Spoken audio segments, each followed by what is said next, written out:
We all want someone to love. There you are. We did have instant chemistry. It's awesome. But you've never seen love like this before. Age playing makes us stronger as a couple. Provocative. Daly and I have always been polyamorous, vampires. Eye-opening. To see Monica getting bigger just makes me feel proud. Outrageous. I'm wired towards older women. Proving there's always someone for everyone. This is the woman of my dreams. Hi. Or something. Love you, Vanilla. So sexy. This is Extreme Love Stories. On this episode, we meet the little man in the big city who gets carried away when it comes to this woman. I'm in such good hands and good spirit. They say two's company, but three's a crowd. Can this loving triad overcome jealousy before their family expands? I just feel like bummed that I can't be there. Then the woman who has more orgasms in a day than most people have in months. When I'm not having an orgasm, it's pretty much just being on the verge of orgasm. And later, meet the glamorous granny whose toy boys don't meet her daughter's approval. Please don't send me a Willy picture. I've had so many Willy pictures. But first, brace yourself. You want to try harder next time? Yes, miss. Good. Now, stand up. Get back down there. Happily married Tash is at her happiest when she's got a paddle in her hand and a slave between her legs. Not thirsty? Okay. But that's not her husband in the gimp mask. Her other half, Aiden, is actually next door. And he can hear... well, everything.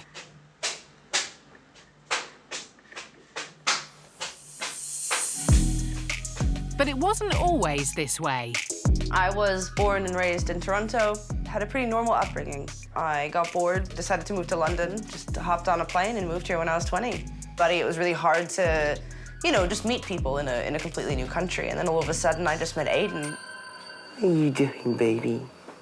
I just went out to London, thought I'd go and see some friends, but those friends bailed on me, and I ended up meeting her. We just kind of clicked right away, and I'm very high-strung, dominant type A personality, and all of a sudden I just felt like this was somebody I could very happily sit in complete silence with. We complement each other very, very well.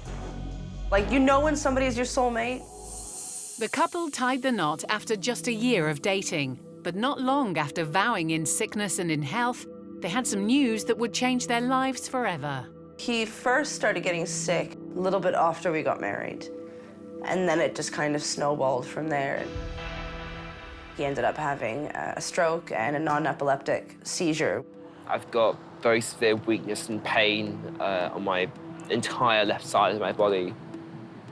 After a lot of strenuous activity, it's very painful and I get very weak. It took me a very long time to stop working. It took Tasha, my bosses, and my medical professionals to all tell me you can't just keep pushing yourself because you just feel guilty and not be able to provide something for your wife. And then I thought, oh God, what are we going to do? Because Tasha couldn't sustain us on, a fashion worker's salary. Facing financial ruin, Tash took drastic action, switching her career in fashion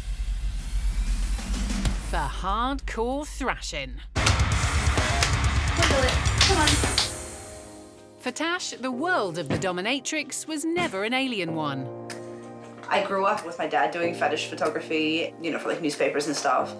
And my primary school was next to a strip club. Tash, or Mistress Comakino, depending on which end of the whip you're on, has been taking care of Aiden by taking care of her clients for almost 5 years. So I said, listen, you rest, you relax, you try to get better. And I started advertising for sessions, and from there, I started my business. When Tash says business, she means it. I like whipping, spanking, flogging. If you want to cause them a little pain on their bottom, this works great. I've got loads of vibrators, loads of dildos, butt plugs. I've got my ball crusher. You put the testicles through there, and they kind of go behind the legs. But listening to your wife administer pleasure and pain through a paper-thin wall isn't easy. And Aidan worries that Tash might become attracted to one of her clients. Cheating's a very relative thing. You haven't cheated on me, have you?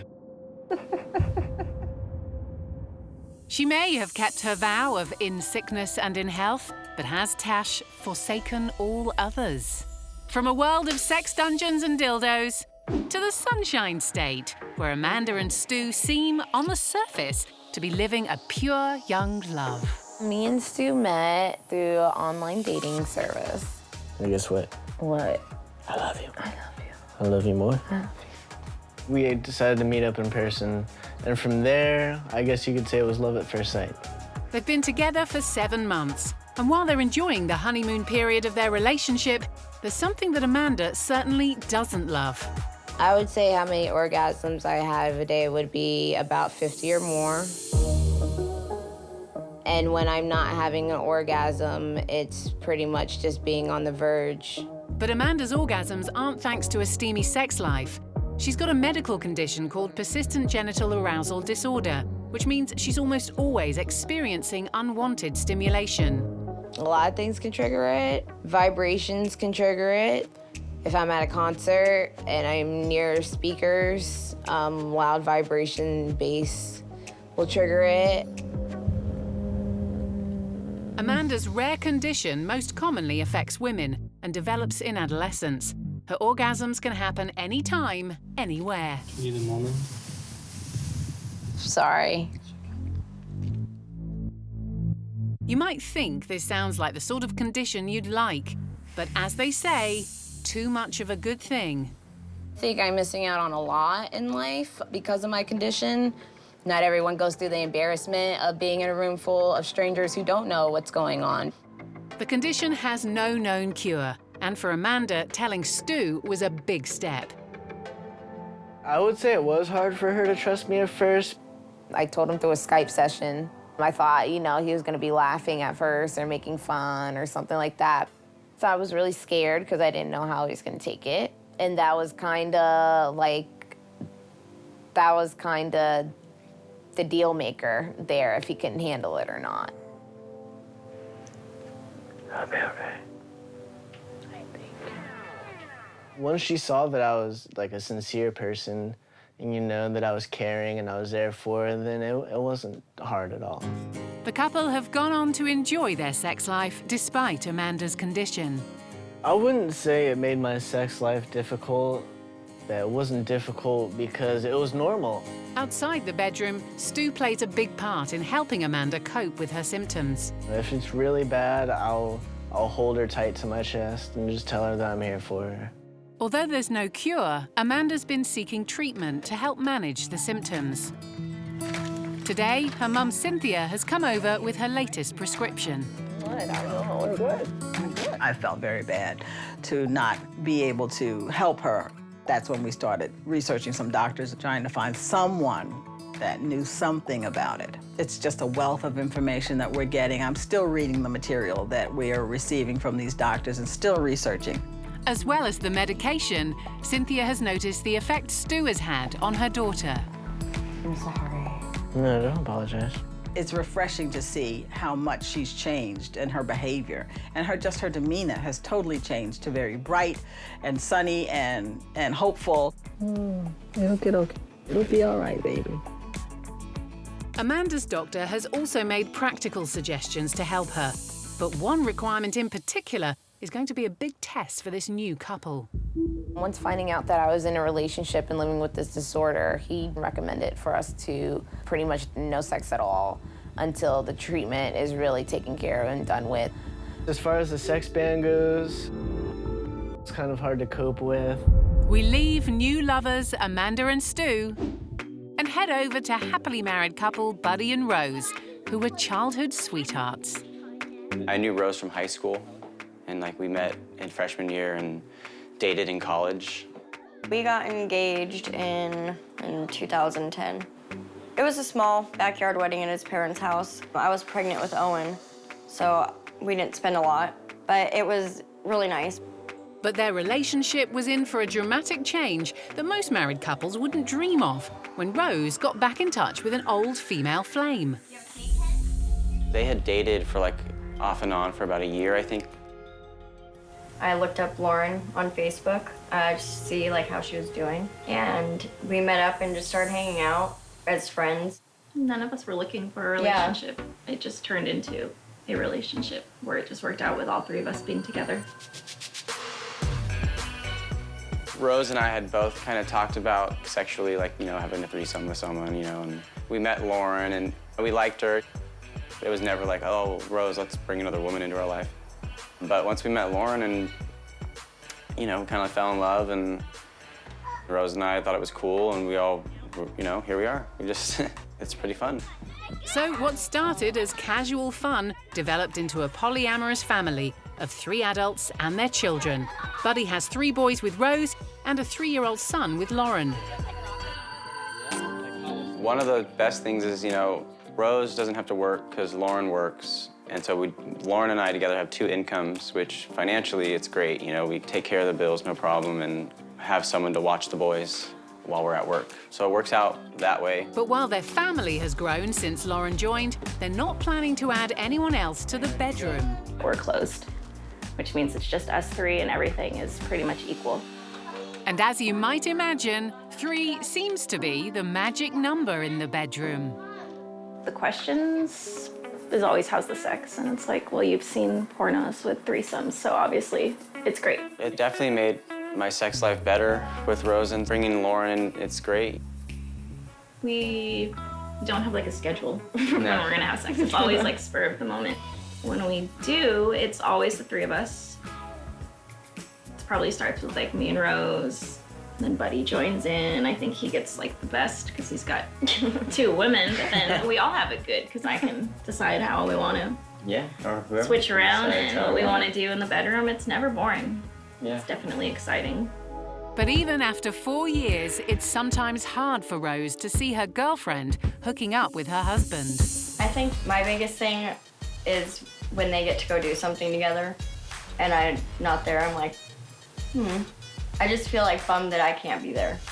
Rose and Buddy usually always ride in the car together. I don't ever usually get one of them with me when I'm driving. They're usually always together. One of them could come with me sometimes. My only time that I'm like, it'd be nice to have one of them next to me. I mean, some jealousy. I think Buddy feels it the most. I don't know why he does, but he feels torn, like he has to go to me or to Rose, and his preference. He's like, I have to juggle 2 women, but he feels that he needs to give Rose more affection because that's his wife. There's some jealousy sometimes. And there's news that'll definitely heighten the tensions. Lauren and I always wanted to have another kid. Now we're having another one. I think with the pregnancy, we spent a lot of time like rubbing my belly and feeling the baby. He needs to give me more affection because I'm pregnant. And I think Rose seeing that caused a little jealousy. Will this trio be able to iron out their differences before baby number 5 comes along? In Enfield, England, glamorous Granny Gaynor has swapped life as a wife for something altogether more extreme. Oh, well, I've been married twice, so 2 husbands. Both of them are not very good choices, but anyway, I enjoy lots of different things. And most recently, since my divorce, I've really enjoyed being, I nearly said young, free and single, but actually that's all right. Slightly older, free and single. Gaynor's making the most of being an older single lady, and she slept with more young men in the last 5 years than in the whole of her life. I always like to keep a little flow going. I Tinder and Toy Boy Warehouse. So I've spoken to 2 new ones this week. And that's what I do. I wait for the messages to come in, and then I look at the messages. Look, I've got, 1, 2, 3, 4 since I last looked. Oh, a Johnny, a Thomas, an Escobar, a Brian. Gaynor's a woman who knows exactly what she wants. About 25 to 35, ideally. Well, look at older and a bit younger. So one of the guys I've been speaking to today is 22 this week. And I thought, it's a bit young, but he was very sweet. And what she doesn't want. I only exchange pictures with me with clothes on, A lot of people don't. I get asked all the time for the ones without the clothes, but as if they think I'm that stupid, I'm not doing that. You have to tell them, and please don't send me a willy picture. I've had so many willy pictures. It's just... I have tried to date older men. When I first was newly single, I did go and sort of see a couple of older guys, but mostly they had baggage, so it was like, you know, ex-wives or even still wives, or you know, a lot of them still married. Out and about, she's not short of admirers, as wingwoman Amanda knows all too well. Men are just instinctively attracted to Gaynor because I think she's got that sense of fun, she's really approachable. She makes time for people. How many toy boys have I had? Now, that's an interesting question. Probably on the spot, why don't you? I don't know. I'd probably frighten myself if I actually counted them. I probably dated 100, at least. Nice work, Gaynor. This is my friend Rob, who is really gorgeous, but unfortunately he's wearing a jumper tonight, so I'm going to see if we can get him to take his jumper off. You've got even bigger than you had before. Oh my God! They're a little bit in awe of you, actually. They give it a lot of good oh, wait till I meet you, you know, I'm going to do this and do that. And then they're like little lambs when you meet them. And any lucky lad who goes home with this granny is in for one hell of a night. I always liked sex, but I thought you had to have a relationship, and I was so wrong. And I actually found that my sexuality developed as I got older. Older women can offer great sexual experience. They just want to enjoy you. As Gaynor's girls' night gets underway, it's not long before she's casting a spell on yet another young man. But instead of supporting her mum's next conquest, her daughter Laura's a bit of a killjoy. You know, what's in it for them? What's in it for her? Will she try to talk her mum out of her toy boy ways? Is it a bet for them with their friends? Is it a bit of a joke? Is it like to say that they've done, you know, like a bucket list, you know, they've done that, can brag to their friends? While Gaynor's exploring her sexuality to its fullest extent, in Clearwater, Florida, Amanda is trying to take her mind off a debilitating medical condition that means she has as many as 50 unwanted orgasms a day. It makes me extremely exhausted. I just feel zombified. I just call it a beast. Just trying to actually handle that beast it's pretty intense. Sometimes for Amanda, the best way to distract herself is a little retail therapy with friend Monique. But even a car ride to the shops can set off what Amanda calls her tics. Going through the vibrations going through the car, just from the road, I could feel it onsetting my tics. It's clear to Monique that Amanda's unwanted orgasms are anything but pleasurable. I have seen a tic before, and the tics is more like she'll kind of go in a corner, hold herself, or sometimes she'll put her head down. Sometimes she'll just scream with frustration. So, yeah, like I kind of figured maybe it was pain. Back home, Amanda and her boyfriend Stu are adjusting to a life without sex. The couple haven't taken a vow of celibacy. They've been ordered to abstain by Amanda's doctor while her treatment is ongoing. But it's taken its toll on their relationship. This disorder is so intense, like the last thing I would want to do is put somebody else through it. And on top of that, the last thing I would think is that anyone would deal with it themselves. As far as the sex ban goes, I think it's kind of hard to cope with. Stu isn't a big fan of his lack of loving, but neither is Amanda. Stuart's really been holding me back as far as the intimacy goes. He's just been handling the situation extremely well. He actually has to remind me often that we're not allowed to do anything. I happen to forget sometimes and get a sense of arousal and want things to go further. He'll totally just misdirect the whole situation. Like, he'll put on a movie. So how does Stu manage to get through each day dealing with Amanda's condition and no sex? I mean, I realize that You know, it's important to her health that she doesn't do this, so I've been able to abstain as well as her. She's generally a beautiful person. I don't even look at the condition anymore. And they've been making big plans for their future. This place is nice. We will be moving in with each other soon, and once that happens, we will just be closer with each other as opposed to where we're at with our relationship now. I appreciate you, thank you. I've always been happy and hopeful for my future with Amanda because I have not seen her condition as much of a barrier between us. I love her for who she is. I will most definitely be having sex with my boyfriend again, but until then. For now, Amanda and Stu will just have to stay hopeful and be patient. In London, Aidan's been left wondering if his dominatrix wife has crossed a line with her clients. You haven't cheated on me, have you?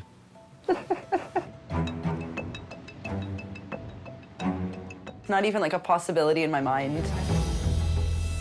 Aidan and I kind of see it as like if you're like a gynecologist or like you're a doctor.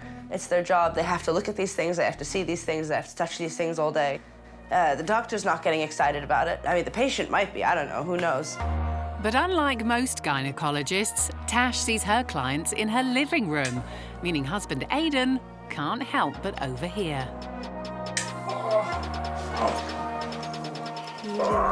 What the fuck is this? Tissue. Huh? Tissue.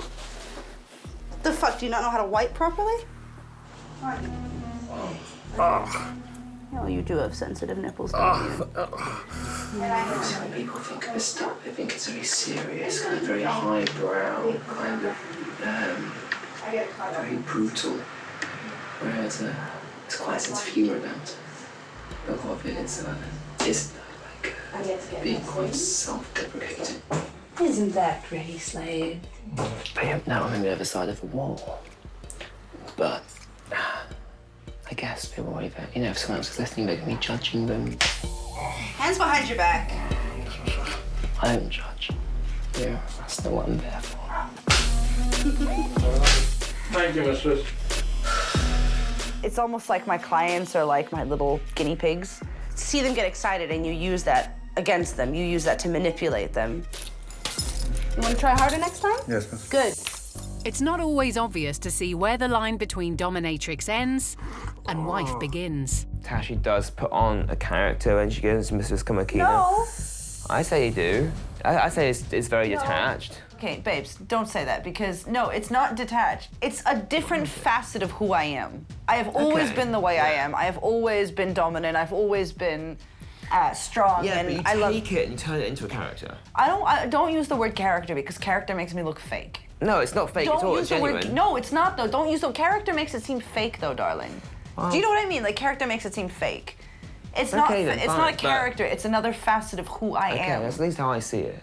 Well, this is how I see it because it's me. While her session might be over, Tash's tough talking side is still in full force around the house. Turn that thing off. It's a fucking racket, darling. Nobody wants to hear. You said you wanted to play a bit. You said you wanted me to play a bit. No, I said sit on the sofa and fluff up the pillows. Fucking useless. There's a sad-looking sofa. On top of his wife's domineering ways, Tash's career has put an even bigger strain on Aidan. My dad said he was going to cut me out of inheritance unless I divorce her. And he hasn't spoken to me since. Can their marriage survive an impossible ultimatum? In San Diego, polyamorous Rose didn't have to choose between her husband and ex-girlfriend. What started as part-time friends with benefits led to a life as full-time lovers. For me, I have a guy and a girl. That was something that was really nice. 3 adults to the 4 kids. There's definitely more hands on deck. We don't have to hire anybody to watch the kids. But since girlfriend Lauren got pregnant, the triad are finding it difficult to balance feelings of jealousy. But I think it's because they were married prior to having me come into the relationship. So they get jealous if, like, one's more affectionate with me. With 2 women, it's definitely twice as much disagreements. There's the face. Mm-hmm. The baby's like doing yoga now. Flipping around inside, yeah. Totally. But all disagreements are on hold today as the family has come to find out the gender of their 5th child. We're all really excited because we were hoping for a girl. This one's a girl. I won't be done. But if it's a boy, try for another girl. Pink light up top, it goes all the way around the room. Okay, I'm gonna stop it at pink for a girl or blue for a boy. All right, you guys. You can yell it out when I stop it. You can say girl or boy, okay? 1, 2, 4. Looks like Lauren's gonna have to try again for a girl. But as Lauren and Buddy work, it's Rose who looks after the kids. So how will she feel about baby number 6? Having 2 babies is crazy because we got the older boys. It's tiring. I'm done. Lauren, she probably wants more, but I'm like, after 5, I'm good. With the number of kids still very much up for debate, the trio are focusing on a bold new step to help legally solidify their family. We're trying for a step-parent adoption, but it's going to be a 3-parent adoption, which the 3-parent adoption hasn't been done in California. And we just filed the paperwork, so now we're just waiting for like the court date. And the triad are determined to quash jealousy and build a happy future together. It's just like reassuring going up to the other person and being like, hey, well, come over here then. Like, come hug us too.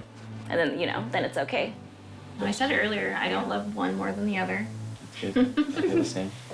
My love for you is mutual, it's equal. I love Buddy just as much as I love Rose. So 3 isn't a crowd after all.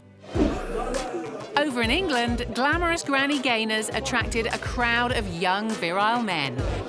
But her toy boy obsession almost pushed her 37-year-old daughter Laura to breaking point. I was worried about how it came across to other people because, you know, she'd come out of obviously 2 marriages and I didn't want her to sort of be made a fool out of. I didn't want her to embarrass herself. I was, I suppose, a little bit just thinking, you know, what's in it for them? What's in it for her? Younger men have got stamina, drive, enthusiasm, are able to repeat, perform. It's such good fun. Why would I want to settle down? Who wants to settle down? Been there, done that. What made me change my mind, she's not actually doing anyone any harm. She's an adult, they're adults at the end of the day, and they're just having fun. Just think you've got to take life every day, and it's about learning to dance in the rain and not hiding from the storm, because that's the only way you can live. Having seen how happy a younger chap makes her mum, Gaynor's daughter now sees her as a role model. Who knows, I might end up following in my mum's footsteps. Who knows where I'll be in 20 years' time. Even though her sex life has given her a new lease on life, Gaynor's not in a rush to walk down the aisle again. Long term, I'm realistic. You might borrow them for a little while, but you're not realistically going to keep hold of them in the real world. And you have to keep your feet on the ground, even if you have got your legs in the air. True words of wisdom from Granny Gaynor. With her slave well and truly satisfied, there's only one thing for dominatrix Tash to do: clean her sex toys. I am polishing a dildo. Yes, indeed you are, darling. Oh, sad. You dropped your dildo on the floor. And while she doesn't use her devices on hubby Aiden, he's found a musical use for one of her vibrators. We also have a vibrator, but specific only for the guitar. Unpack it. Oh, shoot, is it this one? That's the one. Oh, I'll have to demonstrate that. I did use this earlier, I'm really sorry. I hate you. Did you really? Yeah. You asshat. I don't want orifice juice all over my guitar string. Ew, gross. Yeah. Sadly, it doesn't look like Aiden will be serenading Tash today. While Tash might let her work spill over into her home life, that isn't the only way her career affects her husband. Aiden's mum doesn't like me. I think she just thought that I was, like, taking her son away from her. The dominatrix thing's kind of pushed her over the edge, though, 'cause she's a staunch Christian. I tried to be as open with everybody in my life about what I do, but we didn't tell Aiden's mum. She just kind of found it one day and then started, like, trolling my Twitter and sending him, like, screenshots of my Twitter. And I would have fun because I knew she was watching, so I would post things that would set her off. You know, like, do you want me to sit on your face or do you want me to smother you with my breasts? And I knew she was watching and I knew it would drive her crazy. There's a lot of conflict and drama when we're staying with my family. This one evening, it just blew up. Yeah. And she's like, you can't come back to my house ever again. And You're not allowed within like 100 feet of the house. Like, what? Relations between Tash and her mother-in-law reached an all-time low recently. Tash was really panicking about it. She'd given me this ultimatum, like saying, look, just come back in the car with me. We'll go back to Cambridge and just leave Tasha I'll here. get you away from your... She also thought that I would regularly beat him for fun. And But... she's got best intentions, but... Dude, don't perpetuate that. Yeah, Don't well, perpetuate that. Don't go into this whole, like, this image of what your mom thinks you are just because... You know, it just drives me crazy, sorry. As Aiden's ongoing illness has left him with weakness and chronic pain, he's not able to work. But that doesn't mean Tash is going to go easy on him. Take her outside right now. What did she do? Right now. What did she do? Right now. What did she do? She's crapped on the kitchen floor. On the floor? Yes. Well, you should have taken her out then. We have to go poopies outside. Can you take this downstairs to the bin, please? I've got a dog in my hand. Can you come down with me? You fucking suck. Tash might have become a dominatrix to care for Aiden, but is he starting to wonder if he's the one who sacrificed the most? As it becomes clear, it's not just his mum who's got a problem with Tash. My dad said he was going to cut me out of inheritance unless I divorce her. And he hasn't spoken to me since. In the moment, it's having to choose between the family I have now and the family I had back then. While Tash loses her patience in London, in Manhattan, Sergio is waiting for a very special lady to arrive. Once, could she come on time? Just for once. Showing the kind of patience that New Yorkers are famous for. Amanda, she has the right curves. She's curved everywhere. She has this very sexy walk. But most of all is her smile. She just lights up the room that you're in. My new top for Sergio. I think he'll like it.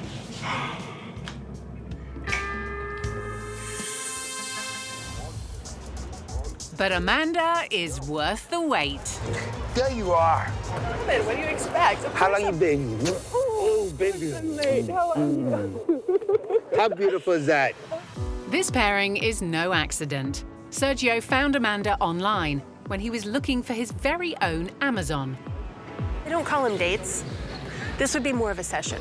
I don't know if Sergio would call it a session. I could spend maybe up to $400, spend time with them. It's not the cost or the monetary figure, it's the value of the time that's spent with them. You know, that means more to me, and there's no price on that. At 6'3" and 6'9" in heels, Amanda makes her entire living from making men like 5'3" Sergio feel small. Being a professional Amazon is definitely not your typical job. I basically get paid using my natural God-gifted assets. I do everything from lifting, carrying, smothering, wrestling, and just walking in public with people. They might be going for a stroll in the park today, but Sergio and Amanda don't just hold hands. I like to be manhandled. I just like the physical of an Amazon woman, the overpowering myself. Smothering, carrying, and wrestling are all good fun, but there's a line even this powerful Amazon won't dare cross. There is absolutely no nudity, no sex, no release, nothing of the, many would say, oh, you're a prostitute or you're an escort. Quite opposite, actually. Out and about, the couple certainly turn heads. She's too big for him. Yeah, like, how does that work? Like, even in the bedroom, come on now. Like, he would have to be on top all the time. Come on. That's not fair. And how does she feel about being seen in public with the petite Sergio? I get enough attention when I walk just myself, but when you add the complete size and height difference, it magnifies it by 10. So, people are looking and watching, but it's live. Okay, I kind of like it. A lot. For Sergio, one of the things he loves the most about Amanda is the attention she commands. It's more like a feeding my ego also at times, that when other men look at me and they see me with a tall, beautiful woman, deep down in their heart, they want to be in my position, and I love that. It wasn't always easy for Amanda to accept her size. Growing up, I was bullied for my height. I was bullied for my size. I was bullied for my big feet and thighs and legs. And now I smother and crush with my ass. I love my legs. So I'm kind of laughing all the way to the bank. Having embraced her stature, Amanda's certainly not short of admirers. She's hot like a potato and sexy like a taxi. But is her love life head and shoulders above the rest? Oh my God, dating sucks. Which is ironic because people would think that I have a choice of men. However, it's not me that the large majority are interested in. A large majority are interested in a fetish. Very nice. That's beautiful. Thank you very much. Even though she's not planning to settle down with Sergio, he doesn't feel shortchanged. God bless you. I get a feeling excitement when I'm around her. I feel inner joy. I'm very comfortable. Right now, I'm in such good hands and good spirit.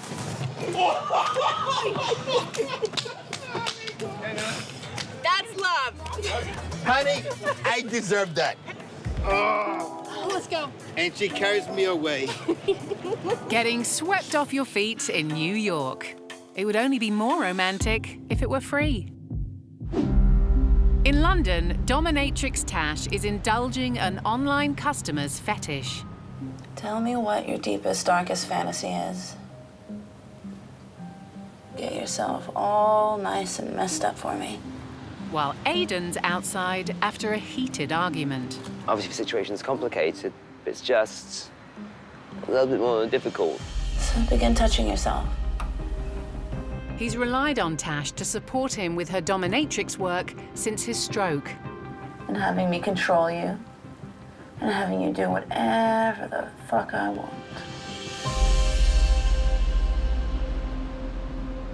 When I got sick, she adopted that responsibility straight away. I still can't believe she did that. I want your heart to feel like it's gonna burst out of your chest. There's always food on the table, rent's always paid. I'm gonna pimp you out, and I'm gonna take all the money you make for me. She didn't know she was going to end up really liking this job. And anybody can use and abuse you however they like, and use your ass. Keep touching yourself. Go on, slut. Without Tashi, I'm not sure what my life would look like at this point. I'm not sure what I'd even be able to do, or whether I'd be able to live, or anything like that. You know, she does irritate me when Tashi's doing something that reminds her of my mother. And being reminded of his mother is the last thing Aiden needs after she issued him with an ultimatum: leave Tash or lose her. Being faced with having to choose between my wife and my family, yeah, still kind of hurts. She was a good mum. She always encouraged all of us to do what we wanted to do. Of course I love my mum. Could it be he's picked his mum over his wife? Hey. Yeah, that could be good. Love you too. Let's see you soon, babe. It's my own decision to make who I want to spend the rest of my life with. He's arranged to meet Tash for a crisis talk. So is the dominatrix in for some pain? Like, I gotta go soon because I have a session. Either way, trying to talk to his wife when she's got one eye on the clock isn't going to be easy. 180. Hurry up, I don't have time. It almost feels like we've lost absolutely everything. I've even had to effectively lose my family. I'm never going to have the same kind of relationship with him again. We always have to have a separate life. Because they just don't understand, you know, your job. Doesn't make me a bad person for doing what I do. No, of course you're not. And I'm very lucky, because very, very, very few people in the world can do that. How has all the money I've made you happy? Yeah. How grateful are you Say how grateful you are. Tell me how fucking grateful you are. It seems like Tash can't quit her dominatrix ways, but can Aiden quit her? Yes, but you still haven't answered the question of what do you appreciate that I do? I appreciate that you've had to completely just pull a career out of nowhere just to keep us afloat. And everything kind of went wrong with my health and all the consequences of that. Obviously I feel guilty and I'm able to provide for you. Yeah, I hope you know how much I appreciate how much you've helped me. With a few gentle reminders about what he owes her, Aiden's mind is made up. Nothing is going to make me break up with you. Nothing to drive a wedge between us. I just feel that it's gone through all of our wedding vows already. Like it's sickness and absolute poverty. But that's not going to split us up. I don't think anything will.